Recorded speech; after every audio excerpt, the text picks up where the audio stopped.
Olá galera, estamos aqui para mais uma aula de Biologia. Essa é a nossa primeira aula de Biologia da segunda unidade. E nessa aula iremos trabalhar sobre o núcleo celular, o núcleo da célula. Bem, o núcleo é uma estrutura importante encontrada nas células eucarióticas e ausente nas células procarióticas. E na última aula, na revisão, eu falei com vocês que uma diferença que vocês tinham que saber entre uma célula procariota e eucariota é que na célula eucariota tinha núcleo. Já na célula procariota, o material genético estava disperso no citoplasma. E qual é a função, qual é a importância do núcleo na célula? O núcleo celular é extremamente importante para a célula, exercendo funções como controle das atividades celulares, estabelecendo quais e quando as proteínas serão produzidas, armazenamento da informação genética, uma vez que é no núcleo que está presente a maior parte do DNA. Dizemos especificamente que a maior parte do DNA está no núcleo, pois nas mitocôndrias e plastos observa-se também sua presença. Mas se eu falar assim, onde está o material genético da célula, basicamente a gente pode responder que está no núcleo. Ocorre também no núcleo a duplicação do DNA e a síntese e processamento do RNA mensageiro, transportador e ribossomal. Ou seja, o núcleo é quem vai organizar e fazer entrar em função todas as coisas que acontecem dentro da célula. Produção de proteína, e produção de proteína é extremamente importante porque é as proteínas que vai dar características ao indivíduo.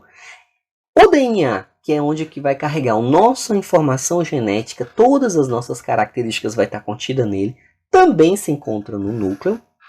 E também ocorre a síntese de RNA, que o RNA vai participar da produção de proteína. É ele que vai pegar a informação que está no DNA e vai levar lá para o citoplasma para fazer com que vire proteína. E tudo isso é comandado pelo núcleo. Aqui tem uma célula animal e uma célula vegetal, e nos dois é visível a presença do núcleo. Aqui na célula animal e nesse ponto aqui na célula vegetal. Bem, analisando o núcleo, quais são os componentes do núcleo? No núcleo a gente vai ter a membrana nuclear ou envoltório nuclear, que é essa membrana aqui que vai revestir o núcleo. Nessa membrana vai estar grudado vários ribossomos e vai ter esses poros aqui. Esses poros vai permitir a passagem de substâncias para dentro e para fora do núcleo. Vai ter também o nucleolo, que é essa região. Imagine que o nucleolo é como se fosse o núcleo do núcleo. E a principal função dele vai ser produção de ribossomos. É nessa região onde que vai ocorrer a produção dos ribossomos. E os ribossomos é extremamente importante no processo de produção de proteínas. Vai ter também o nucleoplasma, que é esse material gelatinoso aqui, formando a parte de dentro do núcleo, e a cromatina, que a cromatina é o DNA enovelado em proteínas histonas. Essa cromatina, posteriormente, ela vai se condensar e vai formar o quê? O cromossomo.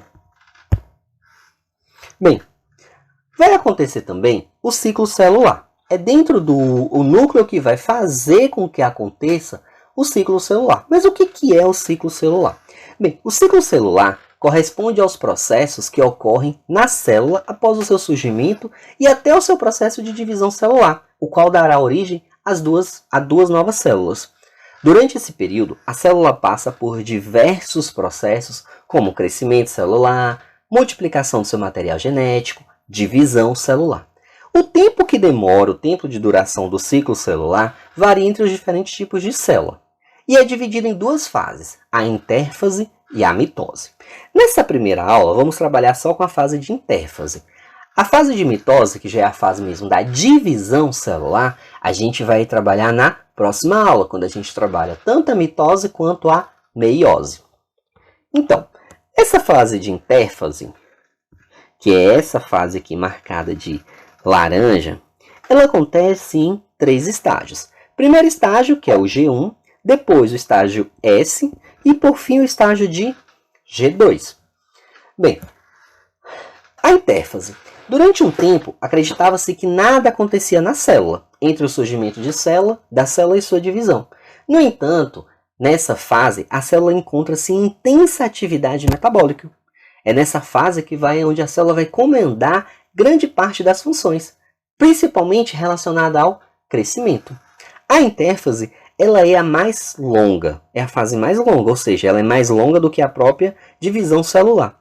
E ela se divide em 3 partes, como eu falei para vocês, a G1, o S e o G2. A primeira fase, essa fase aqui de G1. Nessa etapa, ela é conhecida como o primeiro intervalo.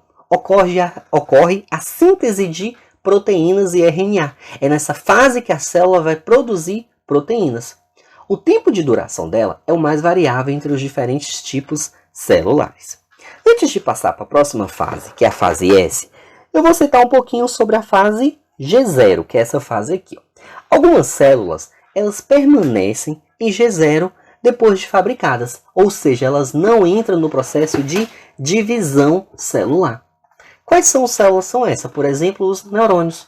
Por isso que a perca de neurônio acarreta inúmeras doenças que não podem ser revertidas, porque o corpo acaba não reproduzindo essa célula. Diferente de uma parte da pele, quando eu corto, depois de um tempo começa o processo de cicatrização. Por quê? Porque está ocorrendo uma divisão celular para formar novas células ali. No caso de neurônio, não. Uma vez perdido, ele não vai se regenerar. Por quê? Porque ele vai estar sempre nessa fase aqui, ó, ou seja, na fase G0.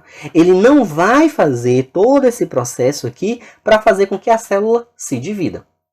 A etapa S, que é essa segunda etapa aqui, ela é conhecida como síntese. Vai ser a etapa onde vai ocorrer a duplicação do DNA. Para que a célula tem uma quantidade de DNA. Quando ela se dividir e formar novas células, se não ocorrer uma duplicação do DNA inicialmente, cada célula só vai ter a metade do DNA. Vai chegar na hora que vai se dividir até acabar o DNA. Então, antes de dividir, ele duplica o DNA, por exemplo, nos seres humanos. Numa célula diploide, que é uma célula do corpo, a gente tem 46 cromossomos. Antes da célula se dividir, ela vai se duplicar. Aí na fase S aqui, quando acabar a fase S, nós seres humanos vamos ter 92 cromossomos naquela célula ali que vai se dividir. E por fim, chega a fase G2, que é chamada de segundo intervalo. É onde vai ocorrer a síntese de proteína, como a tubulina, que formará os microtúbulos do fuso mitótico. Isso a gente vai entender lá na divisão celular. Porém, uma fase ela é mais rápida do que a fase de G1, que é a fase de crescimento. Após essa fase, entra-se a fase de divisão mesmo celular, que é chamado de mitose, que aí vai ter uma subfase de prófase, metáfase, anáfase, telófase, mas isso fica para a próxima aula. Então, o ciclo celular é onde acontece a célula, ela passa por diversas ações e funções durante esse ciclo que mantém o quê? Mantém o seu funcionamento e permite a divisão e formação de novas células. Na fase G1, ela vai crescer, ela vai fazer síntese de proteína. Na fase S, ela vai duplicar o DNA. Na fase G2, ela vai produzir algumas proteínas que serão utilizadas cá no processo da mitose. E quando a cromatina vira cromossomo? Na intérfase, a cromatina parece um emaranhado de filamentos. Durante a divisão celular, cada um desses filamentos espirala-se, enrolando sobre si mesmo. Dessa forma, o filamento fica mais curto e mais espesso, ou seja, ele se condensa. Acredita-se que a condensação dos cromossomos facilite a distribuição da cromatina na divisão celular. O que é isso, professor? Não consegui entender. Gente, o material genético da célula é o DNA. Só que o DNA ele fica enovelado em proteínas chamadas de histonas. Depois de novelar nessas proteínas, ele fica numa coisa chamada de cromatina. É uma forma do DNA mais apertado, vamos dizer assim, mais enovelado. Quando ele vai fazer a divisão celular, essa cromatina ela vai começar a se condensar, a se enovelar em volta dela mesmo, até diminuir extremamente o tamanho. E vai ficar tão condensado que vai ser chamado agora de cromossomo. Aqui, ó, a gente tem o DNA. Esse DNA, que é uma dupla fita, vai ficar enrolado em histonas, que é um tipo de proteína. E aí essas histonas começam a se enrolar. Nesse processo aqui, vai formar uma fita longa, que é chamado de cromatina. Só que durante a divisão celular, essa cromatina se condensa, vai se apertando, imagina, apertando, até chegar nesse formato aqui, que é chamado de cromossomo. Aí, quando a célula está no formato de cromossomo, quando tem o formato de cromossomo lá, o DNA, é que vai ocorrer a divisão celular. Informações importantes. Nessa célula, a gente tem cromossomos homólogos. No caso dos seres humanos mesmo, a gente tem 46 cromossomos, sendo 23 pares de cromossomos homólogos. Ou seja, são cromossomos homólogos, são cromossomos que vão carregar a mesma informação. Ou seja, se nessa parte aqui tem a característica que vai dar a cor do meu olho, nessa outra parte aqui também vai ter essa característica que vai dar a cor do meu olho. Então, cromossomos homólogos são cromossomos que carregam as mesmas informações sobre determinadas características. Durante o processo lá da fase S da intérfase, vai ocorrer o quê? A duplicação do DNA. Os cromossomos vão se duplicar. Então aqui, ó, cada esse cromossomo aqui passou a ser 2 cromossomos, unidos por esse meio aqui que é chamado de centrômero. A mesma coisa aconteceu aqui, ó. Ele também se duplicou, esse cromossomo rosinha se duplicou e ficou unido por esse meio chamado de cromossomo. Cada parte aqui, cada filamento do cromossomo aqui é chamado de cromátide irmã. Gente, não se preocupem porque nas próximas aulas a gente vai estudar isso aqui mais a fundo. Eu só quero que vocês entendam o que acontece até chegar no processo da divisão celular.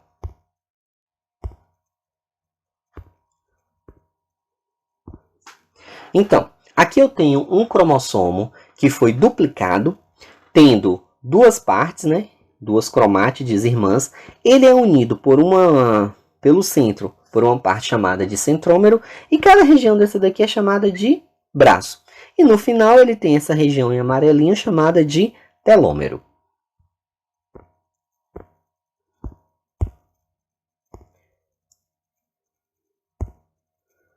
Aí, ó. Como eu falei lá com vocês, dos cromossomos homólogos. Eu tenho o quê? Eu tenho o mesmo local aqui, determinando a mesma característica. Por exemplo, nessa ponta aqui eu tenho a cor do olho. Nessa outra ponta eu também tenho que ter a cor do olho. Aqui eu já tenho um tipo de sangue, então aqui também eu tenho um tipo de sangue. Quando eu tenho cromossomos que tem nos mesmos locais, que é chamado de locogênico, eu tenho os mesmos alelos que vai determinar uma característica, eu tenho chamado de cromossomos homólogos. Bem tranquilo isso daqui. Gente, já os cromossomos humanos. A gente tem, como eu falei para vocês, 46 cromossomos divididos em 23 pares. São 22 pares de cromossomos normais e o último par, que é o par 23, que são cromossomos diferentes. Por mais que eles são homólogos, eles têm aspectos diferentes, que são os cromossomos sexuais. Aí eu vou ter o cromossomo X e o cromossomo Y. Quando eu tiver em duplicidade o X, eu vou ter o quê? Mulher. Quando eu tiver o cromossomo X e o cromossomo Y, eu vou ter homem. Uma outra coisa que pode acontecer, por exemplo, se esse cromossomo 21 aqui, às vezes ocorre uma mutação que aumenta a quantidade. Se eu tiver mais um cromossomo aqui, em vez de ser apenas um par com 2, acontecer um trio de cromossomos no local 21, eu vou ter uma mutação que vai dar característica a uma doença chamada de síndrome de Down. O síndrome de Down, ele é uma evolução cromossômica, onde no par 21 dos cromossomos, aparece mais um cromossomo. Então, em vez de ser 2, fica sendo 3 cromossomos. Essa foi nossa aula sobre núcleo celular. A próxima aula vai vir sobre divisão celular, vai ser uma aula um pouco mais longa, porque vai vir tanto a fase de mitose como a fase da meiose, e a gente vai entender qual a importância dessas duas fases de divisão celular. Respondam a atividade que está no PDF, qualquer dúvida podem me chamar, que eu vou estar aqui para ajudar vocês. É isso, galera, tenham uma excelente semana e até a próxima aula.